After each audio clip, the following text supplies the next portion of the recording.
everyone, I hope you're all good and welcome back to my channel. So today I'm going to be doing my first ever Q&A video, which is jolly exciting because I've never done one before, and I asked Twitter and Instagram for any questions you guys might have for me, and you sent in some really lovely questions, some funny questions and some sensible, serious questions, so I'm just gonna get on and answer those. I haven't thought about them too much, so bear with me if my answers are a little bit gobbledygooky. Right, I'm going to get on and answer the Twitter questions first. First question is from Emily at the Lady the Blog. Hi Meg, do you ever eat in Chinatown in London? Trying to find a good restaurant this weekend. I don't really eat in Chinatown, not for any particular reason. I just don't think I'm really that close to Chinatown, so I actually sent her a link just to a big article on loads of places you can eat there, but I thought I would just tell you a few places that I love to eat in London. So first up I would say Leon, which has like healthy fast food, amazing kind of superfood chicken burgers and really amazing salads with waffle fries, which probably aren't quite so healthy but really excellent. I also love Poulet Rouge in Balham, which I think I had like duck fat chips with duck gravy. It was like an overload of duck, but it was so good, and I love the name Poulet Rouge as well. And what else? So Franco Manca, also in Balham, does the most incredible pizzas for like really reasonable prices. Lucy Locket, Lucy Nuttall 16 asks, Meg, I love your new hair colour. Do you mind me asking, is it to dye or did you get it done at a salon? I had my new hair colour done in a salon. I go to the Camden Unisex salon or barbers in Camden, surprisingly, and I see Evelina, who is amazing. I'm going to put their details below if you want to check out the salon and ask for Evelina, definitely. Basically my hair, I don't know, it's been through a lot of bleach and all this kind of stuff, but she's so good at advising what I should do to my hair to kind of limit colour damage whilst also getting the colour I want. So last time I decided I wanted to go a bit more blonde all over, so a few of you did notice and you liked it, so thanks very much. So I basically had blonde highlights taken up more to the roots, where usually I just have an ombre. So whilst it's still ombre, and obviously you can see this is a lot more blonde down here, it's just a little bit more even throughout with the blonde. Eleanor at Eleanor _M_D asks, how did you find moving to London? Any tips for somebody that would like to? So I moved to London back in January and I am absolutely loving it. So first off, do move to London, that's my first tip. Secondly, really look into the area that you want to move to, because London, I know it sounds obvious, but it's so big, it's absolutely huge, and you can say, oh yeah, I'm going to move to London, just pick somewhere, and then realise that you're nowhere near your friends, nowhere near work, nowhere near any shops or anything that you want to be close to. So I would really look into the areas first. My second tip is be close to a tube if you can. I know it's going to be more expensive, but I would probably sacrifice a little bit of luxury to be closer to a tube station, because then it's just going to take you so much less time to get anywhere. Trust me, it will change your life if you can hop on a tube and be anywhere within half an hour in the whole of London. And also when you're in London, just make the most of it.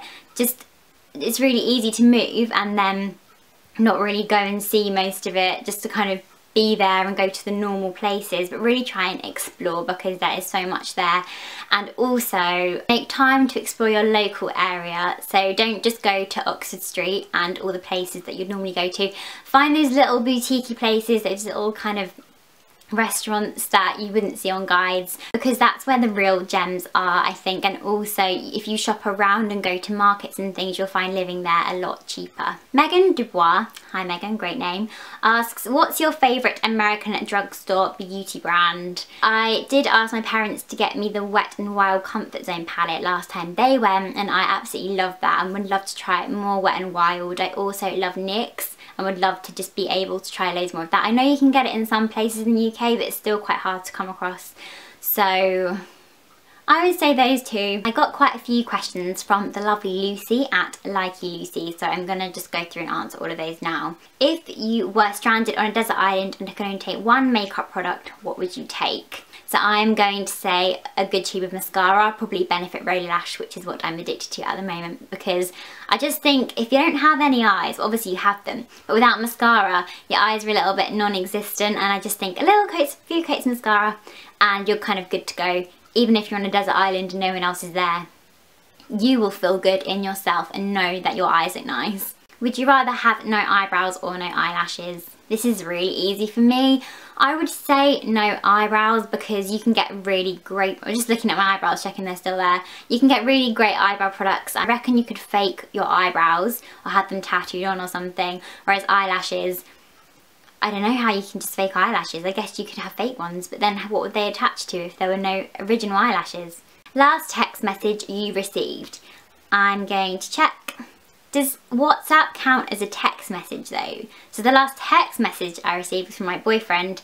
It was a good morning text, very exciting. The last WhatsApp I received was in my girls group, and it was actually Lydia saying, Meg, are you coming here to park? Oh yeah, my car. Are you coming here to park, or do you want to meet elsewhere?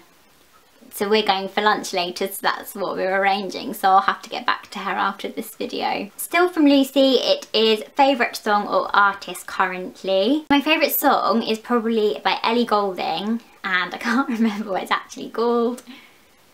Oh, it is just called what I thought it was, which is Love Me Like You Do, and it is from the 50 Shades of Grey soundtrack. I actually went to see the film with Lydia, Faye and Anna, and we had a really great time, really enjoyed ourselves. Really great film. Christian Grey is so hot, and I've just been a bit obsessed with that song ever since, so I've been kind of having that on replay. And artists, I'd probably say as a whole, Foo Fighters. I try and have quite an eclectic music taste, so I'm not just listening to my cheesy pop and stuff like that. So I have been listening to quite a lot of Foo Fighters, and I really, really want to see them this year, and they're playing Glastonbury, and I'm super jealous because I am not going. Boo. Charli at Charli B Blogger asks, if you could only use one high street / drugstore product for the rest of your life, what would it be? I'm just gonna put my concealer out there now and say the Collection Lasting Perfection concealer, which I probably have gone on about in every video since I've started making videos, but it's worth the hype, folks. Heading on to Instagram now. I'm going to start with Les Joues Roses blog, which is a very nice name. She asked, I have a queue, what is the favourite part of being a blogger? Which is a really, really nice question, because there's so much stuff I love about being a blogger. I actually wrote a quite big blog post on banishing blogger negativity, because there's so much of it out there, and there's actually so many wonderful things about it, but my favourite is probably just the community aspect. So the fact that I've asked Twitter and Instagram, and you lovely lot have actually come back with questions, genuinely interested, and the fact we can just chat about makeup and beauty and life all together, and the fact that I've made some of my best friends through blogging and vlogging, I think is so special and unique, and I'm going to be meeting up with a lot more people this year. I met so many people that I wanted to last year, and this year I think I'm going to go and stay with Kaylee from Couture Girl and have nights out with Sheldon and just things like that. I think it's so wonderful that I would never have met these girls had I not started blogging. This is a great question from Charles Darby, and it is top 5 holy grail products. So Collection Lasting Perfection concealer, blah blah blah blah. Kate Moss 107 lipstick. I actually think I've lost mine, but it was about this big, so I might just go and pick up another one while I'm in town today. Dry shampoo, Batiste, Floral and Flirty blush. Boring, but I don't know where I'd be without dry shampoo, because I'm not a massive fan of washing my hair. Soap and Glory body butter. I've just not found a drugstore body butter that smells as good, feels as good, comes in a little pot and a big pot.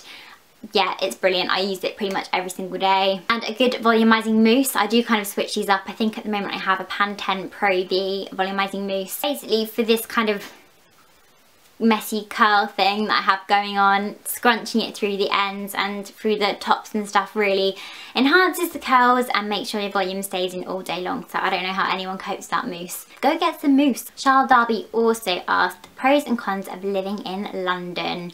So you've already heard me rave a little bit about living in London. So pros, you're so close to so many amazing shops, restaurants, things to do. It's just the hub of activity. So much stuff happens there. Another pro is just the amount of jobs and careers that you can get in London. You know, you can pretty much be whatever you want to be there. There's probably a million things that are great about living in London.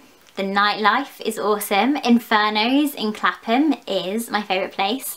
ever, nightclub wise, obviously. And I guess for me, just being with all my friends, but also still being able to come home quite easily because I live in Kent. Well, I'm actually at home at the moment seeing my sister's new baby, River. I haven't actually mentioned this yet. I'm an auntie now, guys, and my sister's baby is called River, and she's absolutely gorgeous, and she's coming to stay here, so I'm here as well. And now I'm getting excited and rambling, and I've completely gone off the topic of London. So cons about living in London: the price. Oof, it's expensive, folks. Be prepared. It's horrendously expensive, but it's worth it in my opinion. Probably the tube and how busy they get in rush hour. I actually fainted on the tube the other day because I got so hot and I was so crowded, and I literally passed out on the floor and had to get kind of taken off the train. Slightly dramatic, but I'm fine now. And I guess not being near a beach or a lot of countryside is something I'm used to, and now I'm not really close to beach and countryside, so it's a bit more difficult to get that country bumpkin kind of feel. But I think I'll probably have that again when I'm a little bit older, so I don't mind too much. Missy Mac asks what my makeup bag necessities and essentials are. A really good foundation that you love. Again, this whole skin confidence thing. I keep doing gestures down here and then realising you're probably just seeing my shoulders do this. So I love the Nars Sheer Glow foundation. I think it's completely worth the money. Good concealer for blemishes and under the eye, so I use Collection, and also the Maybelline Lumi Touch concealer. A really lovely blusher, maybe that you can use for your cheeks as well, that you can use for your lips as well. So something like the Stila Convertible colour in Gerbera. It's a gorgeous peach pink that really pops everything. A really great mascara, so Benefit Row Lash I think is awesome. Good brow product like Benefit Brow Zings. A powder probably, so Bourjois Rice Jar powder is my powder of choice. And basically just telling you what is in my makeup bag right now. Oh, and lots of lipsticks. All of the lipsticks. Neutrals, Shine, Matte, Bright, all of them. And the last question I'm going to answer is from JPoppy88. And she asked, how do you find working within the beauty industry? Do you sometimes wish you hadn't so it stayed your hobby? I think this is a really interesting question because obviously everyone just thinks it's completely amazing to work in the beauty industry. So I'm the social media coordinator at Full Unique, which I'm sure you've all heard of, but obviously I'll link them below if you haven't. Before then I worked at Benefit doing social media, done experience in jewellery and fashion companies, so that's kind of all I know, and I'm so grateful and absolutely adore my job to pieces. So I'm really happy, and I would say that I find it amazing working in the beauty industry. I think it's a really nice one to work in. So whenever I go to Fashion Week, I am always quite intimidated by the fashionistas and generally, you know, designers and things like that. But when I talk to the makeup artists and just am around people that are doing more makeup beauty journalism, I generally don't feel quite so out of my depth. I just don't think I'm quite cool enough to cut it in the fashion world, but the beauty industry I feel at home in, and I love lipstick more than anything. I love talking about makeup more than anything. I love trying new products for my hair and body, and I just think it's very fun and very useful, and it makes you feel amazing and empowers a lot of women, which is obviously a really great thing. I don't wish it had just stayed my hobby, because even though I do have, you know, my vlog and my YouTube and work and everything is very beauty, I love it that way because I think doing what you love is the best way to love your job essentially. And yeah, you're quite lucky if you do get that, so I do feel really grateful. Massively rambling. And if you would like a video on getting into the beauty industry or social media, because obviously social media is what I love and what I do as well, then please just let me know. I've been thinking about filming one for a while, so if you want to know what to do, A-level, uni, experience, just a few hints and tips. Obviously there's no one way to get into anything, and I by no means have done it a perfect route, but I like to offer advice if I can, so if that's something you would like, please just let me know in the comments below and I will sort that out for you. Also let me know any Q&A questions you have for my next Ask Meg Q&A session, and I'll make sure to make these a regular thing if they're interesting. If they're not, let me know what else you want to see and I'll do that for you. I've got a hair on my lip. So yeah, that's it. I'm gonna go, stop rambling. Have a lovely day. I hope you're enjoying the start of spring spring and all the joyful rain right now that it's bringing with it, and I'll see you very soon in my next video. Please do check out all the links and everything above below because it's going to be quite a lot from this one. Please subscribe and like this video as well if you want to. I'm really close to 21,000, which means a lot and makes me very, very happy. So yes, thanks, bye!